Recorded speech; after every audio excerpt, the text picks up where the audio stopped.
నమస్తే, welcome to Leo. మనతో ఉన్నారు సీనియర్ జర్నలిస్ట్ కనకదుర్గ వడ్లమణి గారు. మేడం నమస్తే. నమస్తే అండి. నారా లోకేష్ వర్సెస్ వైఎస్ జగన్మోహన్ రెడ్డి అనే చర్చ అయితే ఆంధ్రప్రదేశ్లో ప్రతి బడిలో ప్రతి ఇంట్లో జరుగుతుంది. వాస్తవానికి 2019లో చూసుకుంటే వైఎస్ జగన్మోహన్ రెడ్డి గారు ప్రతి పిల్లవాడికి అమ్మఒడి పడుతుంది అన్నట్టుగా, ప్రతి పిల్లవాడికి 15,000 ఇస్తానని చెప్పేసి భార్య సతీమణి భారతిరెడ్డి గారు కూడా ఎలక్షన్స్ ప్రచారం మనం చూసాం. దాని తర్వాత విద్యారంగంలో పిల్లల్ని కూడా ఎలక్షన్కి సంబంధించిన వేదికలు తీసుకురావడం, ఎండలో కూర్చోబెట్టడం, పిల్లల ముందు వెంట్రుక భాష మాట్లాడడం, పవన్ కళ్యాణ్ గారి భార్య గురించి మాట్లాడడం. అదేవిధంగా చూసుకుంటే అప్పటి విద్యాశాఖ మంత్రి అయినటువంటి ఒక బొత్స సత్యనారాయణ గారు 5 లక్షల రూపాయల ట్రాన్స్ఫర్కి టీచర్స్ ట్రాన్స్ఫర్స్ కావడం, ఇవన్నీ చాలా వరకు మనం విన్నాం. ఇవన్నీ తీసి పక్కన పెడితే 2024లో కూటమి ప్రభుత్వం వచ్చిన తర్వాత విద్యారంగంలో పెను మార్పులు ఇచ్చాడు. దాదాపు ఆహారం కావచ్చు, వాళ్ళు చదువుకునే చదువు కావచ్చు, టీచర్స్కి సంబంధించినటువంటి ఒక కొంత శిక్షణలు కావచ్చు, ప్రతిదీ మనం చూస్తూ వస్తున్నాం. ఈ మధ్య కాలంలో మనం చూసుకుంటే 10th క్లాస్కి సంబంధించినటువంటి ఒక ఫలితాలు ఏవైతే ఉన్నాయో, మొట్టమొదటిసారిగా ఏదైతే పత్రికలో గవర్నమెంట్ స్కూల్ పిల్లలకి సంబంధించిన యాడ్లు ఎక్కడ మనం చూడలే. గతంలో ఓన్లీ ప్రైవేట్కి సంబంధించిన స్కూల్స్ మాత్రం 1 1 1 2 2 2 అన్నట్టుగా మనం ఆ యొక్క మోగడం మనం చూసాం. కానీ గవర్నమెంట్ స్కూల్ పిల్లలకి సంబంధించి కూడా ఇలాంటి మోగడం అనేది ఫస్ట్ టైం చూస్తున్నాం. అదే కాకుండా పిల్లల వరకే కాకుండా టీచర్లు నేర్చుకుంటేనే పిల్లలకి నేర్పిస్తారని చెప్పి 37 మంది టీచర్ని సింగపూర్కి పంపించడం. సో ఎలా చూడాలి ఈ మార్పులు? అంటే చాలా స్పష్టంగా మనకి వ్యత్యాసంగా అనిపిస్తుంది. ఈ వ్యత్యాసాన్ని ఎలా చూడాలంటే? మీరు ఇంకా చాలా మర్చిపోయారు చాలా విషయాలు. ఎందుకంటే జగన్మోహన్ రెడ్డి గుర్తుకొస్తే మీకు చాలా విషయాలు గుర్తుకు రావాలి. పిల్లల స్కూల్ బ్యాగుల మీద ఫోటో, ఇంకా కుదిరితే పుస్తకం మీద కూడా, అంటే నోట్బుక్స్ మీద కూడా వేయించేవాడేమో, టెక్స్ట్ బుక్స్ మీద కూడా. మరి ఎలా మిస్ అయ్యాడో. కొన్నిట్లో లక్ష్మీపార్వతి ముందు మాట అన్నట్టుగా 18 పేజీలు కూడా వేయించినట్టుందా? ఓకే, అది నేను మిస్ అయినట్టున్నా. సో అట్లాగా చిక్కీల మీద, కోడిగుడ్ల మీద, అంటే ఇప్పుడు ఒక వ్యక్తి గురించి మనం మాట్లాడుకున్నాం. ఇప్పుడు ఫోటోలు అక్కర్లేదు ప్రచారానికి, మీరు మంచి పని చేస్తే అదే మీకు ఒక పెద్ద ప్రచారం అని మనం మాట్లాడుకున్నాం. సో తెలివైన వాళ్ళు ఎప్పుడూ కూడా, అంటే ఓన్లీ పని చేయాలి, ఆ పని పిల్లలకి వెళ్ళాలో లేకపోతే కన్సర్న్ పర్సన్కి వెళ్ళాలి అనుకునేవాళ్ళు నా ఫోటో ఉందా లేదా, లేకపోతే నా పేరు ఉందా లేదా అవి చూసుకోరు. అసలు అవసరం లేదు. ఇప్పుడు లోకేష్ విద్యాశాఖ మంత్రి, లోకేష్ ఐటీ శాఖ మంత్రి అని ఆయన మెళ్ళ ఇదేసుకుని తిరగాల, అవసరం లేదు కదా. అంటే ఇప్పుడు ఉన్న స్కూల్ బ్యాగుల మీద, బెల్టుల మీద, సాక్సుల మీద, బూటుల మీద ఎక్కడ లోకేష్ గారి పేరు ఫోటో లేదంటారా? ఎందుకు సార్, ఆయన అంత చీప్ మనిషి కాదు. I'm sorry. ఆయన వాటి మీద దృష్టి పెట్టాడు. ఆయన ఇప్పుడు దృష్టి దేని మీద పెడుతున్నారంటే పిల్లలకి, అది కూడా ప్రభుత్వ పాఠశాలల్లో చదివే పిల్లలకి మంచి విద్యను ఎలా అందించాలి, మంచి నైపుణ్యాలు ఎలా ఇవ్వాలి. ఇప్పుడు డిజిటల్ యుగం కాబట్టి దానికి తగ్గట్టుగా నైపుణ్యం ఎలా పెంచాలి అనే దాని మీద, ఇప్పుడు దానికి సంబంధించి 37 మంది ఉపాధ్యాయులు, బోత్ ఫీమేల్ అండ్ మేల్, అంటే ఆడ మగ ఇద్దరు కూడా సింగపూర్ వెళ్ళారు ట్రైనింగ్కి. అక్కడ శిక్షణ తీసుకుని వచ్చి వాళ్ళు ఇంకా కొత్తగా కొంతమంది టీచర్స్ని కూడా తయారు చేస్తారు అనుకుంటున్నాను నేను. ఎందుకంటే వీళ్ళు అంటే ఉండే వాళ్ళలో వాళ్ళని ఫిల్టర్ చేసి తీసుకుంటారు కదా, ఆ ఫిల్టర్లో వీళ్ళు ఉంటారు. సో ఈ 37 మందిని మిగతా స్కూల్స్కి కూడా పంపించి వాళ్ళకి శిక్షణ ఇప్పించవచ్చు. ఎందుకంటే మనకి బడ్జెట్ ఫ్రెండ్లీగా ఉంటుంది అది. ప్లస్ ఒకళ్ళ నుంచి ఒకళ్ళకి విద్య వెళ్ళడం అనేది చాలా సులువు. ఇప్పుడు మీరు నేర్చుకుని నాకు చెప్పారనుకోండి, నాకు తొందరగా ఎక్కుతుంది, అది సులభం కూడా అవుతుంది, పిల్లలకు కూడా వాళ్ళు చెప్పగలుగుతారు. సో ఇవన్నీ దృష్టిలో పెట్టుకుని లోకేష్ గారు వాళ్ళని పంపించడం జరిగింది. అంటే వాస్తవానికి ఉపాధ్యాయులు ఫ్లైట్లు ఎక్కి మరి ఏమంటారు అనమాట, విదేశాలకు వెళ్తున్నారంటే ఒక పెద్ద చర్చ. వాస్తవానికి ఇక్కడ సింగపూర్కి వెళ్ళి అక్కడ శిక్షణ పొందుతున్నారంటేనే అసలు ఇలాంటి ఆలోచనలు రావడం లోకేష్ గారికి. దీని మీద నెగిటివ్ కూడా వస్తుంది. ఫర్ యువర్ కైండ్ ఇన్ఫర్మేషన్, దీని మీద నెగిటివ్ కూడా ఖచ్చితంగా వస్తుంది. అంటే ముందు ఆలోచించేది ఏంటంటే ఇంత డబ్బులు తగలేశారు, ఇలా చేశారు అని కూడా అనొచ్చు. అంటే మేము విదేశాలకు వెళ్తాం, మేము ఒక చార్టర్డ్ ఫ్లైట్స్ పెట్టుకుంటాం, మా వెనకాల ఒక పెద్ద చార్టర్డ్ ఫ్లైట్ వస్తుంది, దాని నిండా బ్యాగుల నిండా సంచుల నిండా డబ్బులు వస్తాయి, అది మీరు ప్రశ్నించకూడదు. కానీ మీరు 37 మంది ఉపాధ్యాయులు ఒక శిక్షణ కోసం పంపిస్తే మీరు ఎందుకు పంపించారని ప్రశ్నిస్తారు. అంటే టీచర్లు వెళ్ళేది స్కాములు చేస్తానికంటారా అని వాళ్ళ ఉద్దేశం. కానీ వీళ్ళు ఇక్కడ శిక్షణ తీసుకుని వచ్చి పిల్లల్ని తయారు చేయడం కోసం, తీర్చిదిద్దడం కోసం వీళ్ళు వెళ్తున్నారు. సో అంటే ఇవన్నీ జరుగుతాయని చెప్తున్నా. ఇప్పుడు వాళ్ళు అక్కడ శిక్షణ తీసుకొచ్చి ఇక్కడికి వచ్చాక, ఇప్పుడు మనం పాఠశాలలు మీరు చూస్తే కనుక అయితే ప్రభుత్వ పాఠశాలలు ఒక కాలంలో మేము చదువుకునేటప్పుడు కూడా, నేను కూడా జిల్లా పరిషత్తులోనే చదువుకున్నాను. సో బాత్రూమ్స్ కూడా ఉండవు మనకి ఆడపిల్లల దాంట్లో. అది చాలా ఎసెన్షియల్ మనకి. మనం మొన్న కూడా చెప్పాం, ఇప్పుడు ప్రతి పాఠశాలలో ముఖ్యంగా ఆడపిల్లల పాఠశాల, మగపిల్లలదైనా కూడా మీకు టాయిలెట్స్ చాలా అవసరం. ఆడపిల్లలకి ఇంకొంచెం ఎక్కువ ఫెసిలిటీస్ ఉండాలి. బేసిక్ ఫెసిలిటీస్, బేసిక్ ఎమ్యూనిటీస్ అన్నీ ఉండాలి. వీటి మీద కూడా ప్రభుత్వం దృష్టి పెట్టాలని మనం చెప్తున్నాం.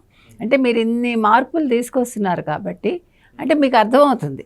ఇప్పుడు మామూలుగా అయితే మీరెవరు చెప్పడానికి అనొచ్చు, కానీ ఈయన అర్థం చేసుకునే మనిషి కాబట్టి మనం చిన్న చిన్న సజెషన్స్ ఇస్తున్నాం అంతే. అంటే ఇప్పుడు మనం 37 మంది టీచర్స్ విదేశాలకు వెళ్ళడం, అక్కడ ఉన్నత విద్యలు నేర్చుకొని ఇక్కడ పిల్లలకి కావచ్చు, మిగతా ఇంకొంతమంది టీచర్స్ని వాళ్ళు ట్రైనింగ్ ఇస్తారని చెప్పేసి అనుకుంటున్నాం. ఇక్కడ వీటిని కూడా వైసీపీ వాళ్ళు కావచ్చు, జగన్మోహన్ రెడ్డి బ్యాచ్ కావచ్చు విమర్శిస్తున్నారంటే ఖచ్చితంగా ఏపీలో ఉండేటువంటి ఒక తల్లిదండ్రులు కావచ్చు, విద్యార్థులు కావచ్చు, ఇప్పుడు ఎవరైతే వెళ్ళారో సింగపూర్కి, అలాంటి ఉపాధ్యాయులు కూడా ఇంకొక కంపారిజన్ తీసుకొస్తారు. కరోనా టైంలో టీచర్స్ని తీసుకెళ్ళిపోయి మందు షాపుల దగ్గర నించోబెట్టినటువంటి వైనం కావచ్చు, టీచర్లని టాయిలెట్ ఫోటోలు తీసేసి అప్లోడ్ చేయమని చెప్పి వైనం కావచ్చు, టీచర్ ఒకవేళ తిరుమల కానీ ఇంకెక్కడికైనా వెళ్ళి తలనీలాలు ఇస్తే కనీసం ఆ ఫేస్ యాప్ తీసుకోకుండా వాళ్ళకి ఆబ్సెంట్లు పడ్డ రోజు కావచ్చు, వీళ్ళ పిఎఫ్లు ఇవన్నీ కూడా జగన్మోహన్ రెడ్డి వాడుకున్న విధానం కావచ్చు, వీటన్నిటి చర్చిస్తున్నారు. మీరేమంటారు? మీకు ఇక్కడ ఒక పాయింట్ అర్థం కాల. ఇప్పుడు అవన్నీ కూడా నాకు డబ్బులు వచ్చాయి కదా, జగన్మోహన్ రెడ్డికి డబ్బులు వచ్చాయి కదా, లేకపోతే జగన్మోహన్ రెడ్డి అండ్ కోకి డబ్బులు వచ్చాయి. ఇప్పుడు మీరు మరి విదేశాలకు పంపిస్తే ఎవరికి డబ్బులు వస్తాయి? ఎవరికి రావు కదా. సో దానివల్ల ప్రయోజనం ఏంటని అంటే, మీరు కొంతమందిని మీరు ఏదో విద్యాగంధం అనేది అందరికీ రాదు. ఇప్పుడు వాళ్ళు అక్కడికి వెళ్ళటం వల్ల పిల్లలకి అది ఒక భావిత, అది ఒక వరం తెలుసు. ప్లస్ దానివల్ల వాళ్ళు రేపొద్దున సంపాదనా పరులు అవ్వచ్చు. ఇవన్నీ కూడా ఇంటర్లింక్డ్ ఉంటాయి. ఇవాళ సంపాదన సృష్టిస్తానికి ఇవన్నీ ఒక ఏమంటారు మార్గాలు. సో అది వాళ్ళకి అర్థం కాదు కదా. వాళ్ళకి ఏదైనా ఇప్పుడు మీరు ఇలా సీడ్ పెట్టాక వచ్చేయాలి చెట్టు, ఆ చెట్టు నుంచి డబ్బులు వచ్చేయాలి. మరి వాళ్ళు మాత్రం కోడిగుడ్డి పొదగాలి, పిల్లవ్వాలి. అది మేము చెప్తామండి, మీరు వినే వాళ్ళు ఉన్నారు కాబట్టి చెప్తున్నాం. కోడి గుడ్డు పెట్టాలి, గుడ్డు పొదగాలి, అదేదో పిల్లలు అవ్వాలి, ఇంకేదో అవ్వాలి, ఈలోగా వాడు ముసలాడు అవ్వాలి, చావాలి అని చెప్పాడు. మరి ఇప్పుడు అదే ప్రజలు కదా, అదే ప్రజలు కానీ మారిన ప్రజలు, మార్పు చెందిన ప్రజలు, భయం నుంచి విముక్తులైన ప్రజలు, అప్పుడు భయం గుప్పిట్లో ఉన్న ప్రజలు. అందుకని ఇవాళ ఏదైతే చేస్తున్నారో మీరు అన్నట్టుగా చాలా అట్రాసిటీస్ చేశారు వాళ్ళు. స్కూల్స్కి సంబంధించి మీరు అన్నట్టుగా ఒక స్కూల్లో అయితే అంతా ఇంగ్లీష్ నేర్పించేశారట, ఆ పిల్లలు ఫెయిల్ అయిపోయారు. ఇంగ్లీష్ నేర్పించడం తప్పని మనం అంటలేదు, ఖచ్చితంగా ఆంగ్ల భాష రావాలి. దానివల్లే వాళ్ళకి స్కిల్స్ ఇంకొంచెం బాగా అర్థం అవుతాయి. కానీ అదే జీవితం కాదుగా. ఇప్పుడు అన్ని సబ్జెక్ట్స్ నేర్చుకుంటూ ఇంగ్లీష్ ఆప్షనల్గా నేర్చుకుని ఇంకొంచెం ఎక్కువ దృష్టి పెడితే ఎస్ వెల్ అండ్ గుడ్. కానీ ఓన్లీ ఇంగ్లీష్ వచ్చేసి వాళ్ళు అమెరికన్ ఇంగ్లీష్ మాట్లాడి ఏం చేస్తాడు ఇండియాలో? బెండపూడి స్కూలు, బెడ్డలు ఏరుకోవాలి ఆఖరికి. అయితే ఇక్కడ వాస్తవం చెప్పుకోవాలంటే అమ్మకి చెప్పని ఏ పనైనా సరే మనం చేయకూడదు అని చెప్పేసి నారా లోకేష్ గారు మాట్లాడుతున్నారు. నిజంగా అదే జగన్మోహన్ రెడ్డి కూడా వ్యవహరించాడా అంటే ఆయన అమ్మన బూతులు మాట్లాడాడు. అమ్మకి చెప్పాల్సి వస్తుందని ఇంట్లో సరివేశాడు. మీరు కొంచెం అర్థం చేసుకోవాలి. ఇప్పుడు అమ్మకి చెప్పని విషయాలు ఉండకూడదంటే మీరు చెడ్డ పనులు చేయకండి, చెడ్డ స్నేహాలు చేయకండి. కానీ అదే పిల్లల ముందు వెంట్రుక భాష మాట్లాడాడు. మరి పిల్లలు వెళ్ళిపోయి వెంట్రుక భాష మాట్లాడవచ్చా? తల్లిదండ్రులు మాట్లాడకూడదు, కానీ ఆ ఇంగిత జ్ఞానం లేదు కదా. ఇప్పుడు జగన్మోహన్ రెడ్డికి అంత ఇంగిత జ్ఞానం ఉంటే ఇలా ఉంటాడు కదండి. పవన్ కళ్యాణ్ పెళ్ళి గురించి అసలు ఎవడైనా రెండు చెవుల మధ్య తలకాయన వాడు ఎవ్వడు మాట్లాడు, జగన్మోహన్ రెడ్డే మాట్లాడతాడు. అసలు వీళ్ళు చిన్న పిల్లలు, వీళ్ళ ముందు మనం మంచి మాటలు మరి బైబిల్లో కూడా సూక్తులు చదువుకుని ఉంటాడు కదా ఆయన. మరి సూక్తుల్లో ఇవి ఉండవా? ఈ భాషలు ఉంటాయా? మనకు తెలియదు. అంటే మరి ఆయన ఎక్కడ నేర్చుకున్నాడో, ఏం నేర్చుకున్నాడో, ఏ టీచర్ చెప్పాడో, లేకపోతే అసలు చదువుకోలేదో, అందుకని ఆయన అలా మాట్లాడతాడు. కానీ సంస్కారం ఉంటే కనుక అయితే చదువు కూడా అక్కర్లే, ముందు సంస్కారం ఉండాలి. ఇప్పుడు అన్ఫార్చునేట్లీ ఆయనకు చదువు లేదు, సంస్కారం లేదు. అందుకని మీరు ఎంత మొత్తుకున్నా అంతే ఆ జీవి. అందుకని ఆయన అలాగే మాట్లాడతాడు. నేను ఎవరి ముందు మహిళలున్నా మాట్లాడతాడు. ఇప్పుడు మహిళలున్న అసెంబ్లీలో మాట్లాడిచ్చాడు కదా, మరి ఇంకంతకంటే సంస్కారవంతుడు ఉంటాడా? అంటే సిగ్గుతో చచ్చిపోవాల్సిన వాడు ఇవాళ ఇంకా లండన్ యూరోప్ టూర్లకు వెళ్తున్నాడంటే మీరు అప్పుడే అర్థం చేసుకోండి. కాబట్టి ఇవాళ విద్యాశాఖ అనేది ప్రక్షాళన జరుగుతోంది. ఈ ప్రక్షాళనకి కొంచెం డబ్బు ఖర్చు అవ్వనివ్వండి, తప్పే ఉంది. ఇప్పుడు ఒక మంచి పని కోసం 10 రూపాయలు ఖర్చు పెట్టాల్సి వస్తే ఖర్చు పెట్టాలి.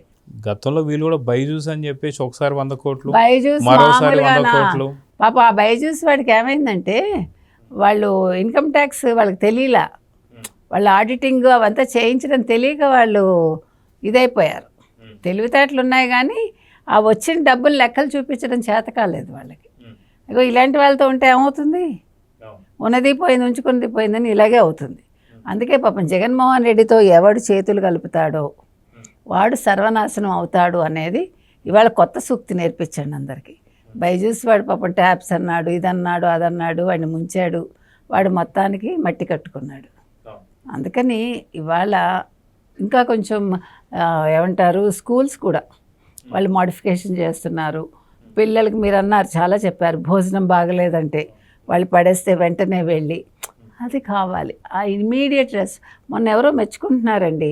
అసలు లోకేష్ ఇంత బాగా చేయడం వెనక ఆయనకుండే సోషల్ మీడియా చాలా బాగా పనిచేస్తుంది. వాళ్ళు ఇమీడియట్గా వాళ్ళు రెస్పాండ్ అవుతారు, వెంటనే ఈయన కూడా స్పందిస్తారు.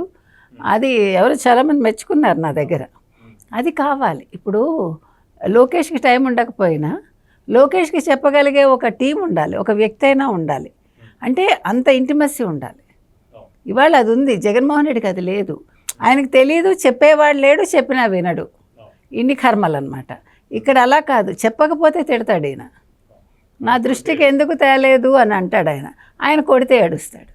అందుకని ఇవాళ లోకేష్ గొప్పతనం, లోకేష్ టీం గొప్పతనం కూడా బయటపడుతోంది. కాబట్టి ఇంకా మీరు ఇంకా ఫ్లరిష్ అవుతాయి. ఇలాంటి సమయంలో మనం చూసుకుంటే చిన్నపిల్లల పట్ల నారా లోకేష్ గారికి ఉండే చొరవ చూసుకుంటే ఆపరేషన్ పునర్విక అసలు అదొక అద్భుతం. చాలా అదే ఇప్పుడు చెప్పింది అదే మీకు. ఇప్పుడు ఆయన బిజీలో ఉంటారండి, గబుక్కున్న ఆ న్యూస్ చూడకపోవచ్చు. ఇమ్మీడియట్గా ఆయన దగ్గర చేర్చే బాధ్యత ఒకళ్ళకి అప్పచెప్పాడుగా ఆయన. వాళ్ళ వెనకాల టీం ఉంటుందిగా. సో ఇంతమంది సవ్యంగా పని చేయటం వల్ల అది ఆయనకు చేరుతోంది. ఆయన వెంటనే ఇమీడియట్గా ఆయన రెస్పాండ్ అవుతున్నారు. సో ఇట్స్ ఏ కలెక్టివ్ ఇదన్నమాట.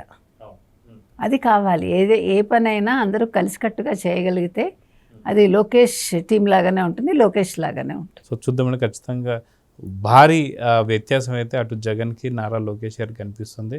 రాబోతున్నటువంటి ఒక విద్యార్థుల భవిష్యత్తు కోసం 37 మంది ఎవరైతే ఉపాధ్యాయులు వెళ్ళడం, వాళ్ళు శిక్షణ పొందడం, తర్వాత తిరిగి వచ్చి ఇక్కడ శిక్షణ ఇవ్వడం, తర్వాత విద్యార్థులకు శిక్షణ చెప్పడం నిజంగా విద్యార్థుల భవిష్యత్తును మార్చేటువంటి ఒక గేమ్ చేంజర్గా కనిపిస్తుంది. సో చూద్దామని ఏం జరగబోతుంది. నమస్తే. నమస్తే. Please subscribe to Leo News for more videos.